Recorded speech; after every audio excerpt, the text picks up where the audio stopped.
I'll go ahead and call the meeting together. This is the Commission on Police Practices Ad Hoc Transition Planning Committee.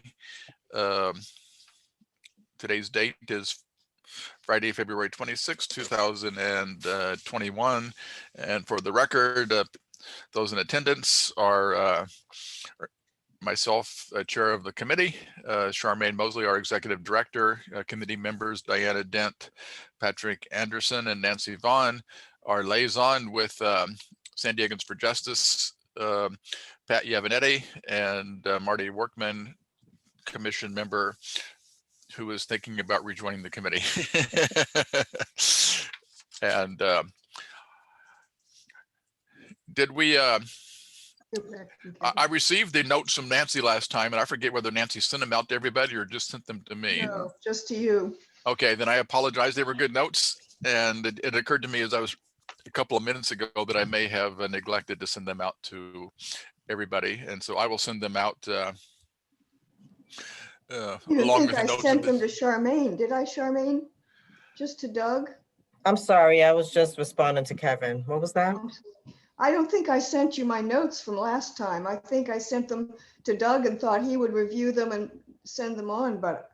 I did review them, and I got so busy that I forgot to send them on and didn't think about that until a few minutes ago. And so I apologize, but I will send them on.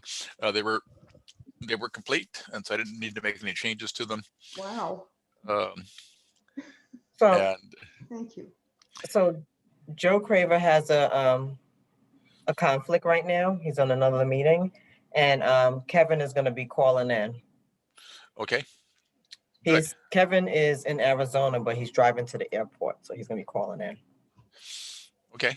Well, good. I'm glad he's still interested in being on the committee because he's a good person to have on the committee. Okay. Do we have any public comment that we received? No public comment.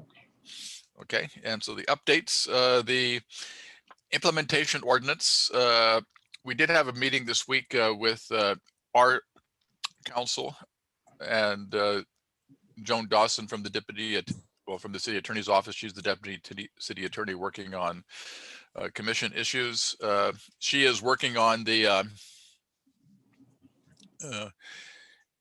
implementation ordinance, is also working on the ordinance to create the office of the Commission on Police Practices, which I'll talk about in a second what that means.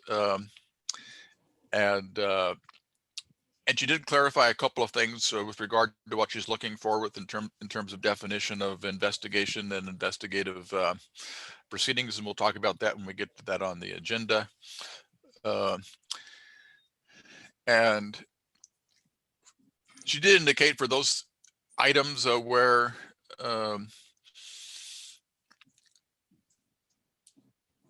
there may be multiple ways to address issues that she would give the council options. And so when she writes the draft or the first draft of the implementation ordinance, it may include different options. So just it may include an option for a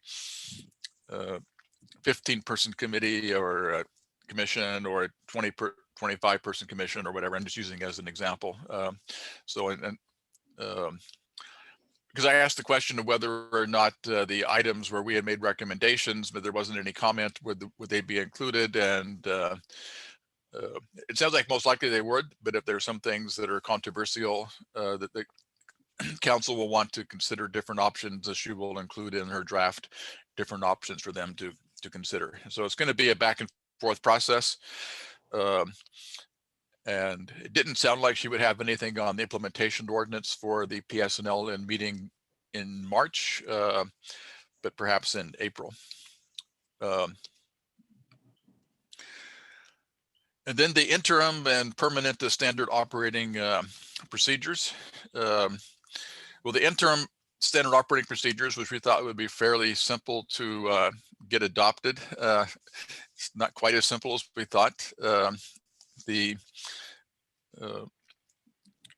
were sent out by employee relations or to the POA, and the POA raised a lot of questions and concerns which have to be responded to. And so part of our call on this week was to talk about the POA's attorneys' concerns. I think they can all be resolved. A lot of them have to do with clarifying what the law says and putting the law in the procedures themselves. I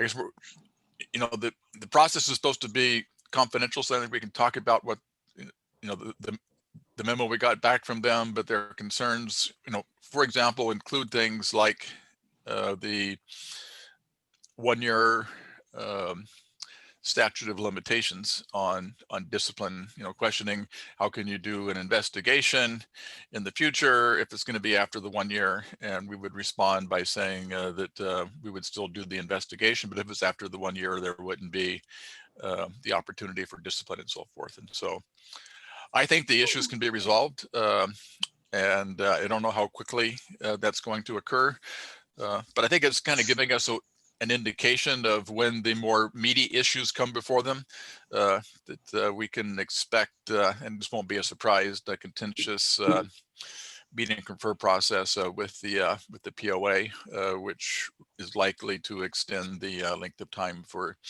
doing it. Because if they raise a lot of technical issues on what should have been a simple document allowing us to continue operating as we have been with some minor modifications, we can expect more significant concerns in the future. But that's moving forward.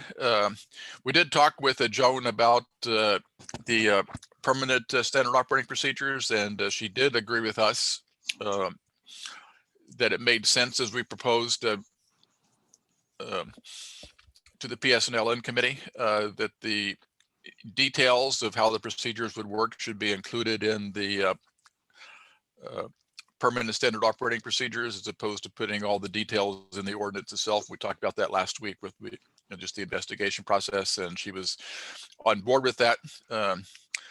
Keeping in mind that since the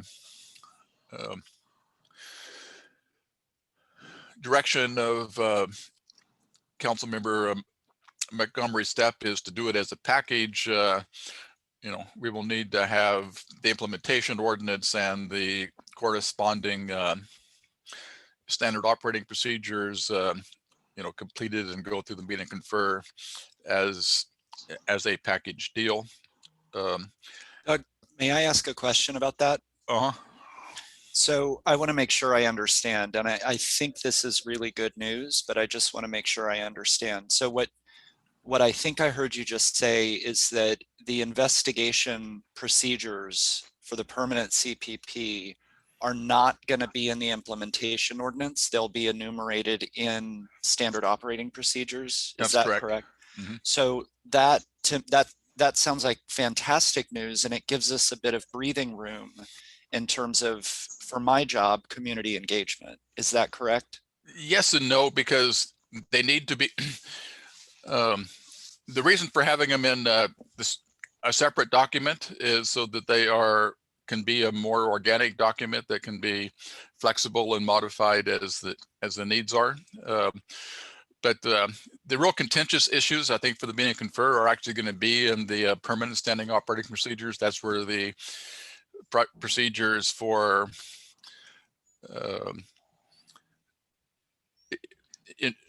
interviewing of police officers, making discipline recommendations, the relation to, and so forth. So we're still going to have to deal with those sticky issues. I think that the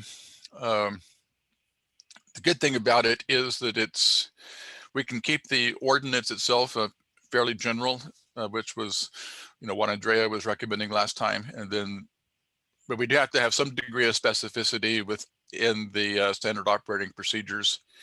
And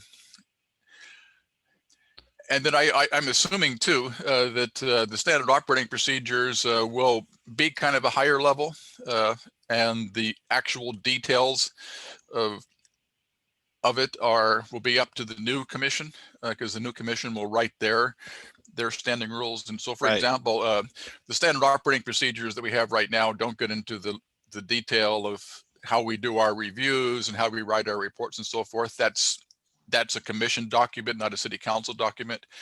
And so we want to try to keep, and that's a good point as we go along, to try to keep the standard operating procedures at kind of a high level, so that it'll be up to the commission to work out the details of how they are going to actually implement it. Then that also will allow the new commission to, by new commission, I mean once we appoint new commissioners, give them the ability to make those details. And so we don't need to get into the nitty gritty of how we're going to do things. For example, the whole issue of whether we're going to come up with a new paradigm of doing case review. That could be really up to the new commission to make that decision. We can simply put into the standard operating procedures what a review of an IA report or what a review of an investigation report, et cetera, would consist of. Did that answer your question? Well, yes, and but I also now have a second question. The interim commissioners and the interim commission should not be developing the permanent standard even the high level stuff. That we have to, because it has to go together as a package, and so we really can't.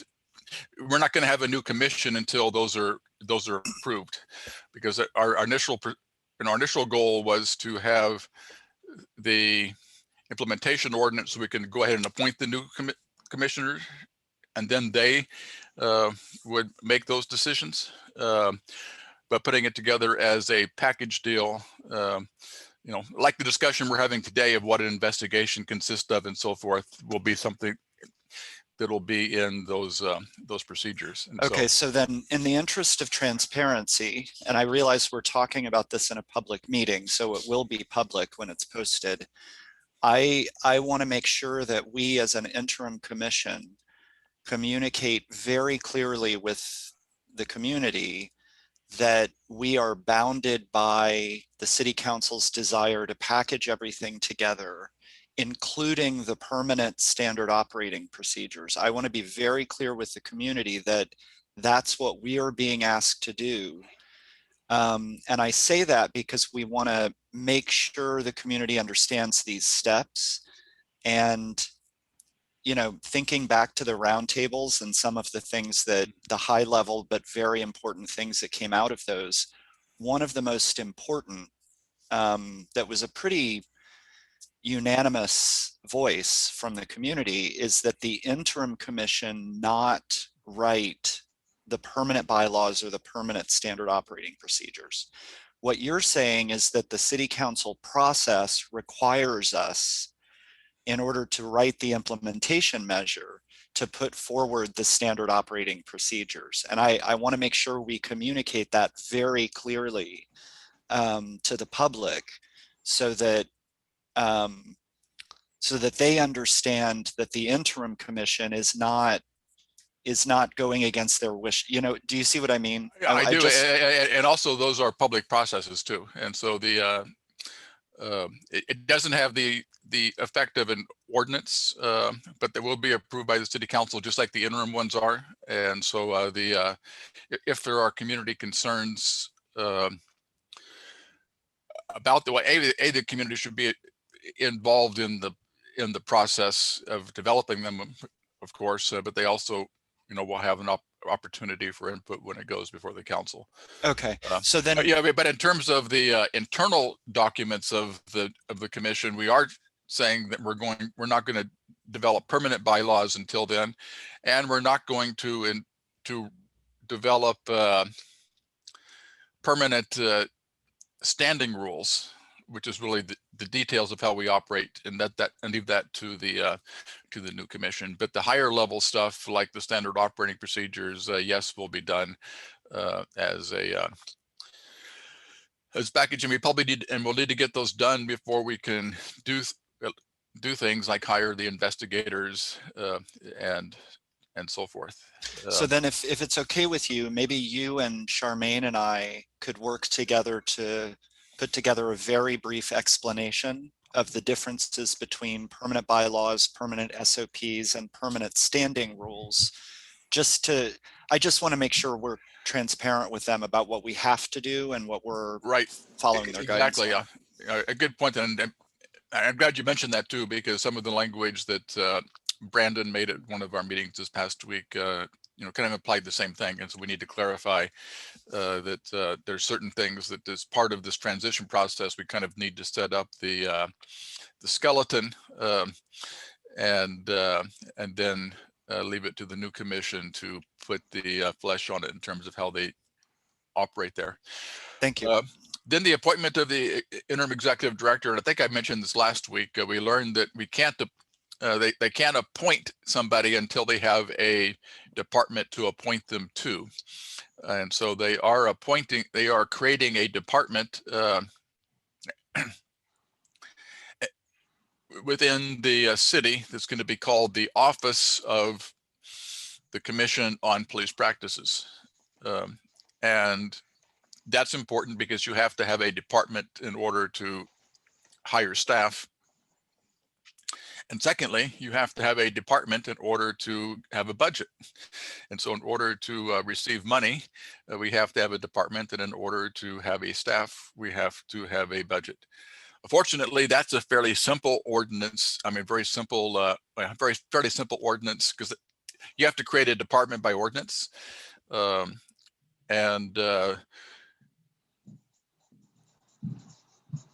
We heard from a council member Montgomery Stepp's office this week that they're planning on doing the appointment at the PS and LN meeting on March 10th, which tells me that they will have the ordinance done by March 10th as well. And then that'll have to be moved on to the full city council, because it's an ordinance and the full city council has to vote on it.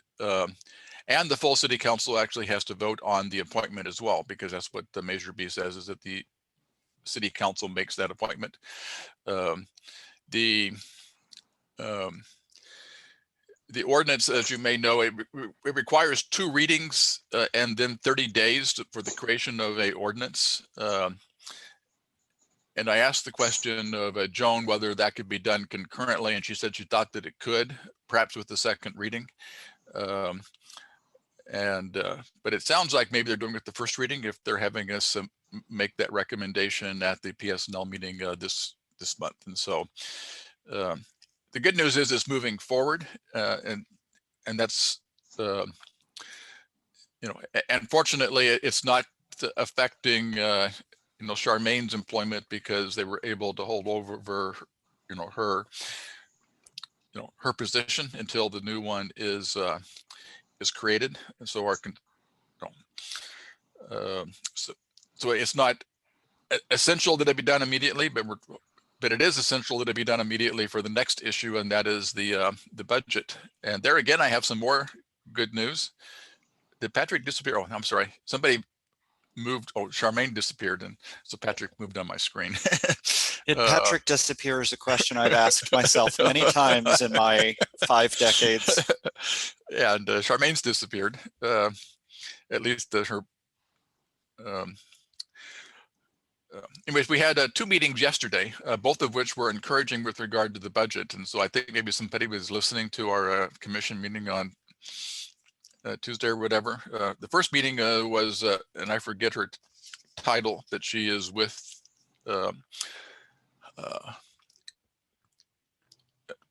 I think her name is Leslie Johnson. Is that correct, Charmaine?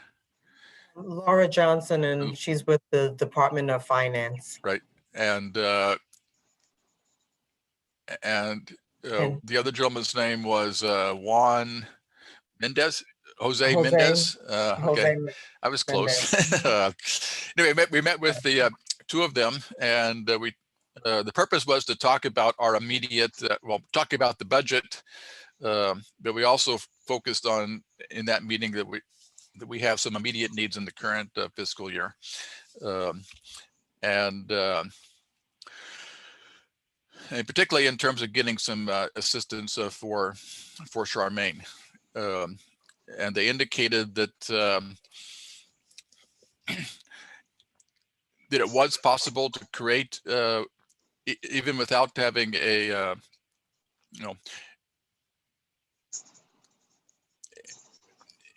even without having the commission in the current year's, by the current year, I mean the year that ends on June 30th, a budget that we could create what's referred to as a supplemental position. And we said we want 2 supplemental positions because we need a complaints coordinator and an executive assistant. And we were pretty forceful about that, and they heard us, and it sounds like they're going to be working on that. And then we met with the mayor, and we reiterated our needs and talked specifically about our immediate needs, and he was supportive, and said that he would directed his people on the call to work with us to make that happen. So I think that's good news, somewhat good news, as anybody who works with the city or a university knows, to create positions and hire them and get them filled don't happen overnight. So it's in most cases it takes at least 3 months, and so even if we get this to happen, it's not going to happen immediately, but at least the wheels are rolling. And we also indicated our need for our legal counsel budget, because we've been giving them a lot of questions and so forth, and they are at the well, we were awarded, well, they were awarded a contract for $25,000, and I think that we are reaching the peak of that, and we're going to be needing their assistance. And so we indicated that we need to have additional funds for that contract as well. They asked of us, and well, the good news is they want it by Monday morning, which is not good news, but they actually asked of us that we give them a specific budget proposal, and they're asking us to break it down into 3 fiscal years. So between now and the end of June 30th, for the next fiscal year, and then the following fiscal year. And then also indicate the start time of positions. And let me, if I could, I can share my screen. Let me hold on a second here and pull up the budget document.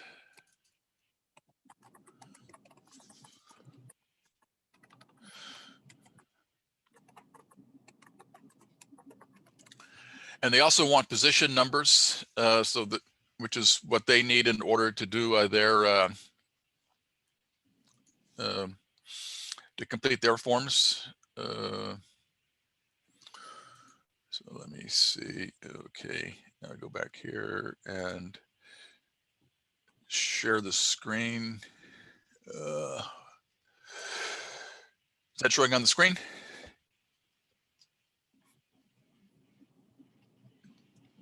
So it's showing on my screen. I'm assuming it's showing on your screen as well. And how do I get it to, oh, let me just, and I made a couple of minor revisions, and this is work that I just did on my own. So I need to get people's concurrence with this. We've talked about having a staff legal counsel, and in talking with several people, that seems to be something that is desirable. And so I put in here, I changed contract legal counsel to legal counsel, and figure that we could put the contract legal counsel in until we have a new commission, and then have the new commission hire a staff legal counsel. And I just put in the amount of $160,000, and I can look at the budget things that we got and classifications, but as I understand it, for their exempt employees, they have a wide range. So there probably wouldn't be a specific number, but I figured that you wouldn't have somebody who was paid more than the executive director. But getting a good attorney is not cheap. And so I put it in the same ballpark there. Doug, I have a question. Uh-huh. Why are they saying it's beneficial to have staff legal counsel instead of contract? Because if you're doing a couple of things, if you're doing a lot of work, it becomes cheaper to have a staff person, but then also it gives, and then the staff person is there, they can give you immediate responses. They're in the office. The thinking is too that then the staff attorney can come to commission meetings and come to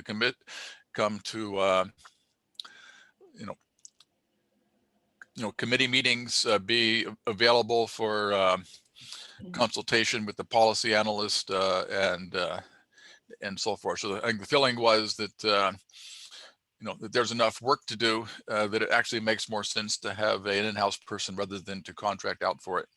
Okay, here's my concern. We had city attorneys that worked like that, came to our meetings and stuff, and turned out they wanted to run the board at that time. I don't think we should have somebody who's in a position where they can start having influence and asserting their power, if you will. I just think that's a danger. Well, there's a difference though, and that's because the city attorneys worked for the city and not for the commission. The legal counsel will be independent legal counsel, but it'll be working at our direction and not the city's direction. So they do So what it's we not ask. going to be a city supplied person. Well, the city will pay for it, but the commission will select the person, and the person will report to the executive director, who Okay. will serve at the. I'm fine, good. Yeah, so it's and I also put in here, we put a mediation coordinator, and I put mediation coordinator and contracts because not only because the mediation coordinator would not be doing the mediation, we would have a contract probably with NCLJ. Is that the right acronym? Anyway, the National Center for Resolution. Somebody help me. What? CRC. Okay. Anyway, we have a contract, and so I put an additional money in for. So I think I put $35,000 just a stab in the dark at contracts, and also we need to add something for office space, and so I'm going to need for maybe you, Charmaine, to give me at least a tentative number that we can plug in for office space. Okay. Anyway, does that make sense to people? So what the way we did our budget was we were looking at what are we going to need for our first year of operation, and then what are we going to need for our second year of operation. We really need to, they want us to put it out by 3 years. So the end of this year, so until June 30th, until June 30 of 2022, and then June 30th of 2023, which would be like the ongoing. And they also want us to put the start date, which is going to be like a stab in the dark, because who knows how long the the meet and confer process will occur. But I'm planning on putting into the proposal a start date for the where do we put the the community engagement coordinator, because we wanted to make that a priority. And so I was going to put a start date of June 1 of this year there.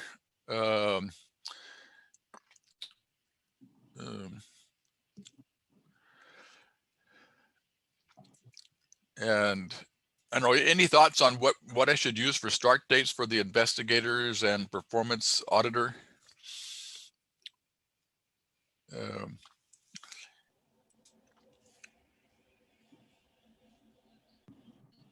Because we need to have everything go through the meeting. Yes. Is there a good argument for not just setting it as June 1st? so that we have them in place. And then as we develop, And not because they want us to have it, our best estimate of what it would be. okay, for which one again? For the investigators? Well, I guess for everything. In other words, that they want us in the to set it up so that we have a column indicating when each position would actually start. But that's completely dependent on the implementation ordinance. So right, and so I'm just going to put in a best estimate, and you know, we can explain. And it's better to put it earlier than it would be other than later. So I think we ought to get the investigators in next year's budget. We obviously aren't going to have them for July 1, but I'm thinking of maybe putting the investigators and performance auditor and policy analyst maybe in December 1. I'm not sorry, January 1 of the upcoming fiscal year. That may be a little bit optimistic, but it's better to have it start sooner than later, and then put the actually break out the legal counsel and have a contract legal counsel for the upcoming fiscal year, and then have a staff counsel for the year that starts on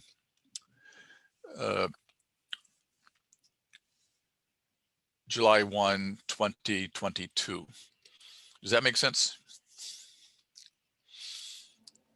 Yep, that does. Okay, and then and in terms of, is there anything else that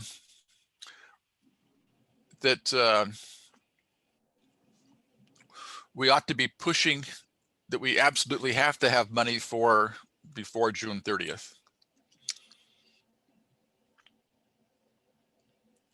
I would argue that community engagement should be before July, whatever that date is. I would say community engagement should be as soon as possible. I'm trying to do the best I can, but the hours that it takes to do this correctly and in a way that the community has faith in is unsustainable for a volunteer board member.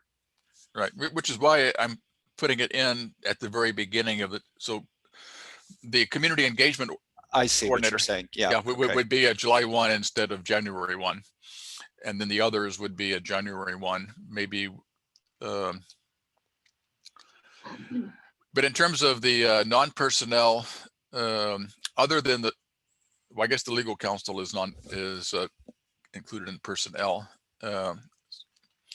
Because the reality is that we're not going to be, I don't see us having an office prior to June 1. Of which year? Of this year. And so I don't, but I would like to actually, you know, plan on, you know, assume that that's going to happen as of July 1. But I think that we can, you know, put and the good thing is that we have all of the council members having the commission be among their top budget priorities. And we'll have the opportunity, because we're going to be creating a department. And so we'll have an opportunity as a department to go through the budget process and make our arguments and so forth. So it'll be much easier in the next fiscal year, because we'll be going through the normal budget process, and we will have an office to do it.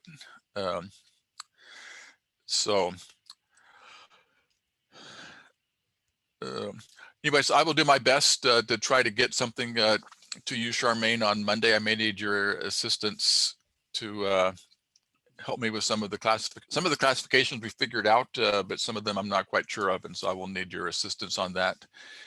And if you can come up with a ballpark figure for our Office space.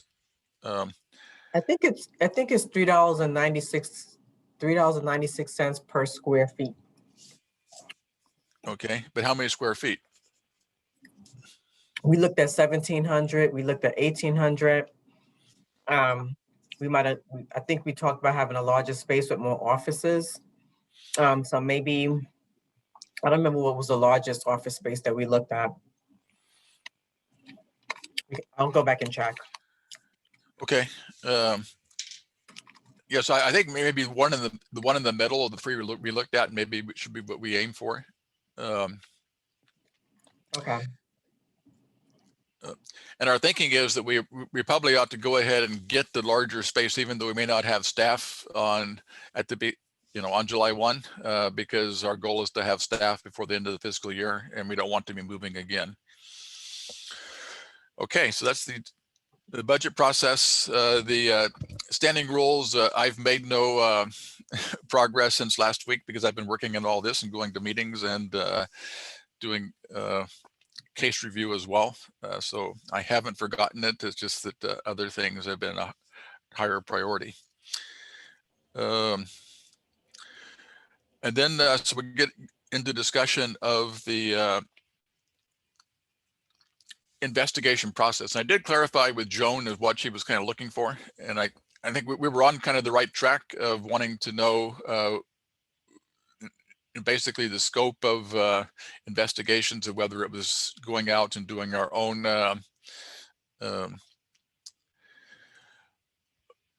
investigations, or whether we were relying on IA investigations or a combination of the two, whether we'd be doing on-site scene investigations, whether the investigators would be interviewing police officers and witnesses and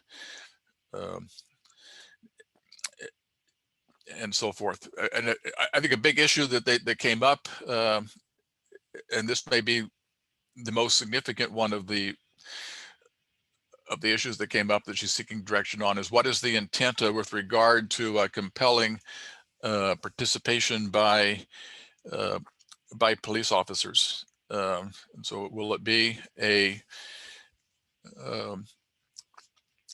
procedure where officers will be compelled to give testimony, and if so, will they have Fifth Amendment rights to well,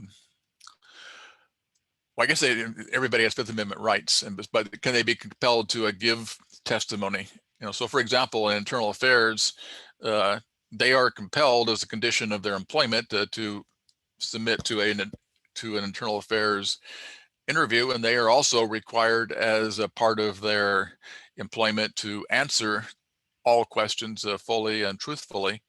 But because they are compelled, what is said in an internal affairs interview cannot be used in a court of law because it's compelled testimony. And the question is, would the commission have the authority to compel officers to attend and to require them to answer questions? So that's a two-part thing. So you can compel them to attend, but they could come and they could assert their Fifth Amendment right, saying, I refuse to answer that question on the grounds that it may tend to incriminate me. Or you can compel them to attend and compel them to answer all questions, in which case you would have to give them what the I think it's called the Lieberger, correct me if I'm wrong with that terminology there, warning, which means that or making it clear that what is said cannot be used in a legal proceeding. Does that make sense? And then also we also want to make clear the ability to include as part of our investigation having access to all police department records, which is something that's different from CLRB. CLRB operates completely different, completely separate from internal affairs. And so CLRB doesn't have any duty to review and evaluate internal affairs investigations. And in fact, they don't have access to internal affairs investigations, whereas our commission will, by charter, have access to those investigations. And so we will want to include as part of our process that they would not only have the ability to look at everything that the internal affairs has done, but they also will be able to do their own internal investigation. Hey, Doug, if we're done talking about the budget, can you take that down so we can see each other? Oh, I'm sorry. Hold on just a second here. And I had one other comment. Okay. So I was just wondering if, I know we're getting into some of the nitty gritty questions, but I have another meeting at about 1:05. So before we go further, can I give an update about the community engagement thing just briefly and get, I have a question I have to get an answer from this committee. Yes, why don't we go ahead and do that? So why don't you go ahead and give us an Okay. update on. So Jason, as you all remember, I was asked to ask Jason if he would be willing to do a community outreach session, and he agreed. He's very happy to do it. So I'm going to schedule a 2-hour community engagement session. The first half an hour to 45 minutes, Jason will give us a sense of the various options, the different kinds of investigations, and then the rest of the time, there'll be questions and discussion with the community. Jason, for him, the best week would be March 8th, the week of March 8th. And so Charmaine, since this needs to be a live streamed, I don't think that the webinar function works well for this. I think it's better as a regular Zoom meeting. But we do need to live stream it. So is it possible to pull up the calendar? How many people would you expect to So attend? when you're saying that it needs to be live streamed, that means that it will have to go into YouTube. Right. So which is why we moved to the webinar, because sometimes the YouTube platform is unpredictable Then for going live. would it be okay for us just to do a regular Zoom meeting like we are here, record it and post it afterwards? How We many can people are do you Zoom, expecting to but- attend? If we judge from the previous roundtables, anywhere from 80 to 120. So, but Charmaine, is that okay if I pick a time and then we don't have to schedule it? We just do it on Zoom and then record it and post it afterwards? That's okay? No, because I don't think so, because when we have the public meetings, we have to have people to be able to participate, even though, let me think about it. Well, it's just like this one, only like the community roundtables, we just admit everybody the same way we did for those. And just share the link. Yeah, just give them the info, just exactly the same as the roundtables. Okay. And you said the week of March 8th? Yeah, the week of March 8th. Okay. A question in your format, Patrick. We were talking about, when initially we talked about doing two sessions, one with him and the commission, and then one with the community. And so I would suggest that maybe we have him speak for half an hour and then have questions from the commission and then open it up to a community comment. How does that sound?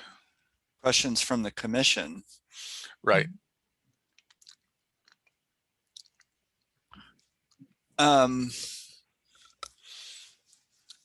I guess yeah, see, I'm wanting to max, I don't want to have two separate meetings because not everybody can make both. And so you get into a problem of people who didn't hear him talk, you know, are then asking questions that require a lot of back and forth.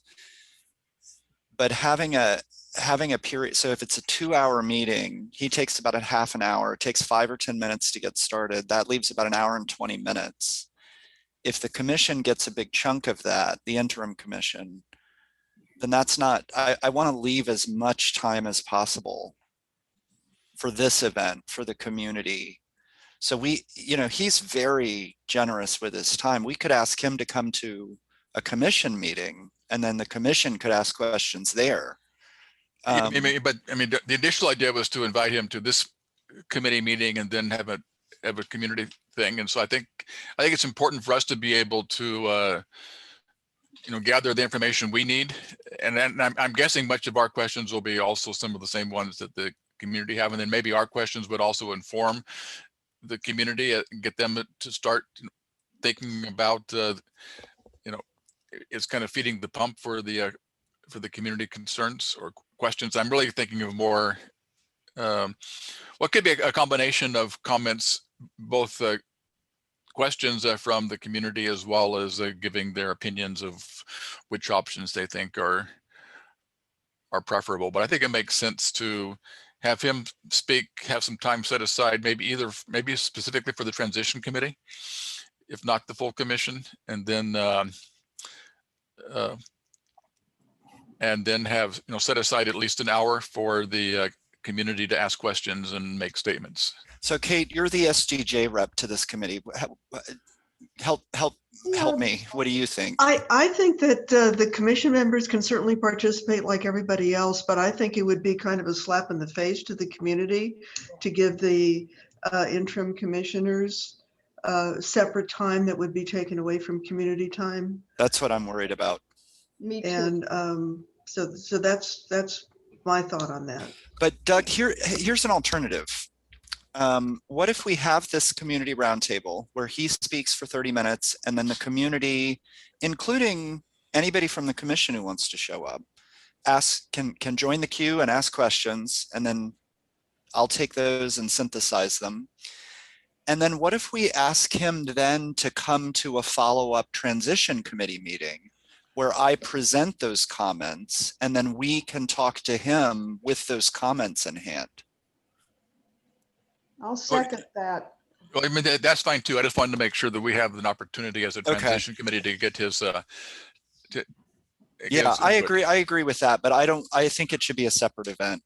So here's what I'll do. I will reach out to, I'll follow up with him to schedule a time. And when I do that, I'll say, would you be willing, after we do this event, about a week and a half later, to come to a transition committee meeting for an hour and talk to us about how it went and so on. And my impression from him is that he'd be thrilled. He'd be happy to do that. So I only asked that question because our initial plan was to have some time with him and time with the community, and we were going to do it all in one time.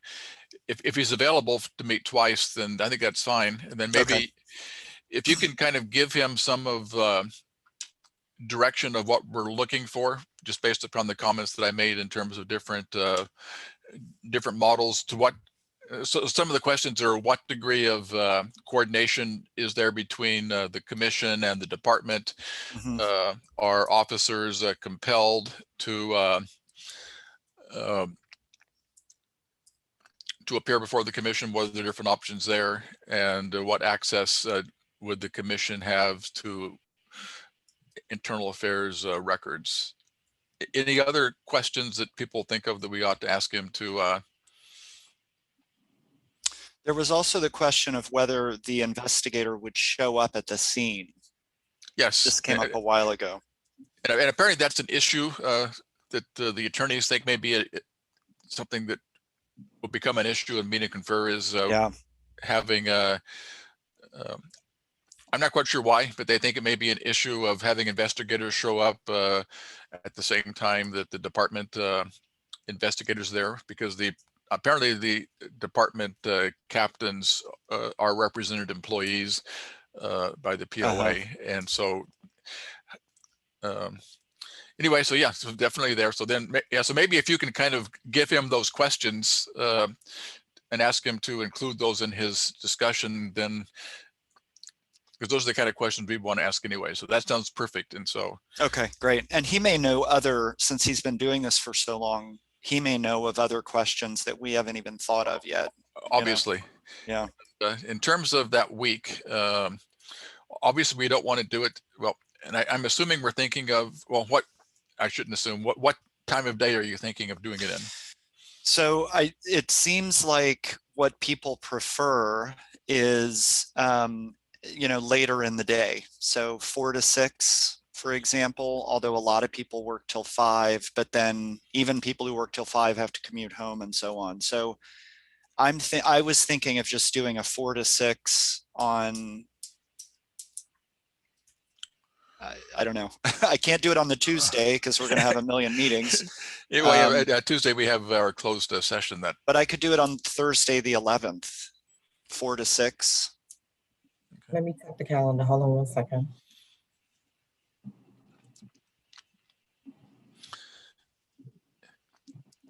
And of course, this is going to be contingent upon his availability. Well, he sent me his availability and let me just double check it, but I think that was fine. Okay, it's available. Can we go ahead and get that in the calendar just to have it? Even though I'm hoping we can just do a Zoom meeting, not a webinar, and then record it and post it. But yeah, it looks like he's available. So let's confirm Thursday, the 11th. Yay. Thank you so much, everybody. This is very, very Hey, helpful. Doug, this is Kevin. Can I jump in really quick? Because I might lose connection. I'm driving to the desert. Okay. And I just Yeah, wanted to give go. So I just want to give a quick update on the investigators. So someone called back pretty quickly from New York, and they hire 90 independent investigators. Their requirements generally are a 3.0 with a bachelor's in criminal justice, accounting. There's a few other categories, but they don't do shootings or death investigations, but they do every other investigation. Shootings or death are done by internal affairs, primarily because if you're going to do a shooting investigation or a death investigation, you have to have experience in that before you can do it. The other agency I'm waiting for is a call on March 2nd, I believe, from Los Angeles PD. There's an inspector general that's calling me to go over their process with independent investigators. And then I've left a ton of messages. Some of them want to schedule calls, so those are being scheduled, and some of them haven't replied yet. There is City of Richmond had a council who hired their independent investigator, but it's just one, but it's still a process they're willing to share information on. So we're still waiting for that information too. But the other places so far, like San Francisco, for example, all of it goes through the chief, and then there's an Office of Police Accountability, and that agency does like officer involved shooting when they're not on duty, but anything on duty, it's 4 IA sergeants that go out to that scene to process the shooting, and then it's kind of a little bit different. Like a chief can suspend someone for up to 10 days for some disciplinary, including shootings. But the board, the commission would still review that, and they can suspend longer up to and including termination. And then any other cases that are non-shooting related that the chief either reviews or goes through there ends up going to the board also. So they're all kind of different across the board. I'm still gathering that information. As you can imagine, it's been 2 weeks, I was supposed to report back last week, but I couldn't make that meeting. But it's still, a lot of them want to schedule calls because they got a lot going on too. So that's kind of where I'm at. For the most part, I believe there's one, and I don't have my notes with me because I'm traveling, but I believe there's one that has independent investigators. And I believe that person said they go out at the same time, or they think they go out at the same time, but I have to speak with that department first to the scene with the department when they do the investigation. But I of course would have to find out how that works, because they couldn't enter the crime scene until the police are done anyway. So, or if they do, what that procedure looks like or process, and how that works for an independent investigator. So there's still a lot of information I'm waiting to hear back from, and I'm compiling that so I can present it when I have it all. Okay. Good. Yeah. If you can maybe give us something in writing as well as an oral report, that would be helpful. Okay. Kevin, this is Patrick. That was so helpful. Thank you. It's a lot of work. And Patrick, what the time on the 8th were we talking? Was it? It's the 11th, 4 to The 11th. 6. It's not. We have to change it. I'm sorry. Wait, I why? misread the calendar. The only dates that's available is March 8th and March 12th. So But March why? 8th is a Monday. So if we're not going to be live streaming directly to YouTube, why can't we do it at the same time that somebody else is meeting? You asked me to check the calendar, right? I did. You asked me to But- you asked me to check the calendar. No, you're right. I So, did. and I'm getting confused at this point. So So I don't think it's a, I think I shouldn't have asked that, because if we're not going to be, if we can use Zoom without having to live stream it, and the city's account only allows for one live stream at a time, then we're not bound by conflicts with meetings for other city departments. So okay, we can just, we can use Zoom. We just won't be live, and then I'll post it afterwards. great. That's So fine. it's my fault because I asked you if the calendar was clear. I apologize. No So we're worries. set for Doug. It's Thursday, March 11th, 4 to 6 p.m. I'll work with Charmaine to generate a Zoom link. I'll confirm with Jason and start to make it publicly known. And I have to log off. I told my other meeting I'd be 5 minutes late so that I could leave right at 1. Okay, and hopefully we're going to finish up here quickly. But, Bye, everybody. Stay healthy. It's good to see your Yeah. faces. okay. Hi, Patrick. Missed him. And I assume you want to meet again next week at the same time. So that would be the 5th.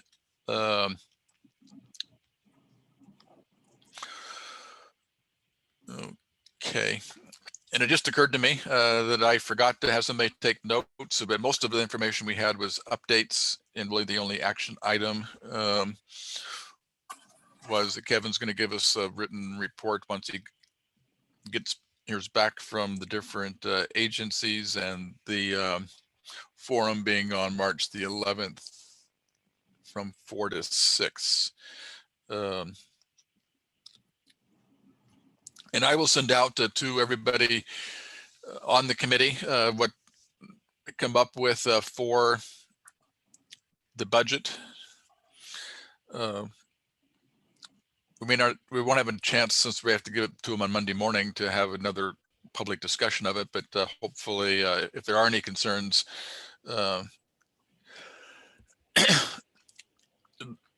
let me or Charmaine know ASAP so that we can let the Department of Finance know. I think they're primarily looking at just setting up things in their system, so things will be, somewhat flexible. So I will send that out to everybody after I get it completed, and we'll be submitting it, since they asked for it on Monday, but it's not set in stone. And so if there are questions, concerns, suggestions, feel free to let me or Charmaine know, and then we can let the department know. Ask As for well. a really big office, Doug.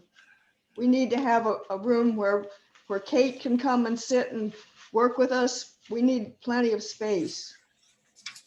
I You're mean, making a major assumption, Nancy. So you want to have a private? I did get my second vaccination, so I'm safe, everybody. okay, that's great.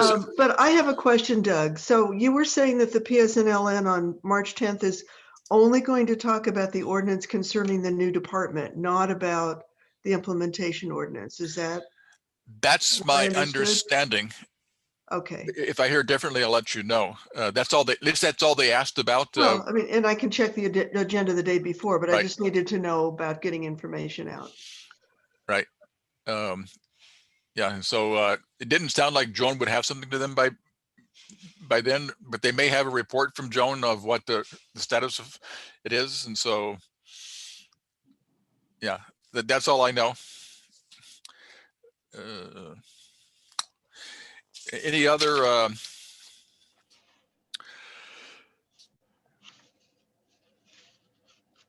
questions, concerns, or whatever? I have Oops. one. I was just going to mention that in terms of mediation, I would hope they would do it the way they do it in New Orleans, and they have a separate office and a staff of like 4 people to run their mediation. I wouldn't change the budget for that right now, because that's something in the future, but it's like I say, a separate office and separate staff. Okay. Do you recall who actually does the mediations there? Is it the staff who does the mediation? No. Do they have volunteers who do it? No, they have, they get, they go out to the community and they get like a list of 300 people a year that they select from, and then their staff monitors the mediation sessions to make sure that the mediators are doing it right, acceptable. It's a pretty big deal. Okay. They get, no, they get trained mediators that they bring in. Okay, and the mediators are volunteers though? I can't remember. They may be. That part I don't remember. Okay. And then I just got a text from Charmaine saying that we have $16,777 left for our legal counsel, which is a lot more than I thought we would have. So should we request additional money for the current fiscal year or not? Thoughts? We should. We And how- should. Okay, and how much?